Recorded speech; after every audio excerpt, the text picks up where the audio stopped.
ശരീരം റബ്ബർ പോലെ വലിച്ചു നീട്ടാൻ കഴിവുള്ള ഒരു കുട്ടിയെ പറ്റി നിങ്ങൾ കേട്ടിട്ടുണ്ടോ? ഫൂഷ എന്ന വില്ലേജിലെ അതിവിദഗ്ധമായി നീന്തുന്ന കുട്ടികളിൽ ഒരാളായിരുന്നു അവൻ. തന്റെ സുഹൃത്തുക്കളെല്ലാം അതിവേഗത്താൽ അവൻ നീന്തി തോൽപ്പിച്ചിരുന്നു. അവന്റെ പേര് ലൂഫി എന്നായിരുന്നു. പൈറേറ്റ് ആവണമെന്നായിരുന്നു അവന്റെ അമിതമായ ആഗ്രഹം. ആ ആഗ്രഹം അവനെ പൈററ്റുകളെ കാണാൻ കൊണ്ടെത്തിച്ചു.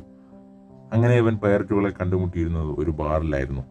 അങ്ങനെ ബാറിൽ പോയപ്പോൾ പൈററ്റുകൾ കൊണ്ടുവന്നിരുന്ന ഒരു നിധിപ്പെട്ടിയിലേക്ക് അവന്റെ കണ്ണുപോകുന്നു. ആ പെട്ടിയിൽ ഉണ്ടായിരുന്നത് എന്തോ തിളങ്ങുന്ന തരത്തിലുള്ള ഒരു പഴമായിരുന്നു. ആ പഴം അവൻ തന്റെ കൈകളിലേക്ക് എടുത്ത് വീക്ഷിക്കുന്നു. ആ പഴത്തിന്റെ ഓരോ ഭംഗിയും അവനെ കഴിക്കാനായി പ്രേരിപ്പിക്കുന്നു. അങ്ങനെ അവൻ ആ പഴം കഴിക്കാൻ തുടങ്ങുന്നു. അത് വളരെ രുചിയുള്ളതായി തോന്നുന്നു.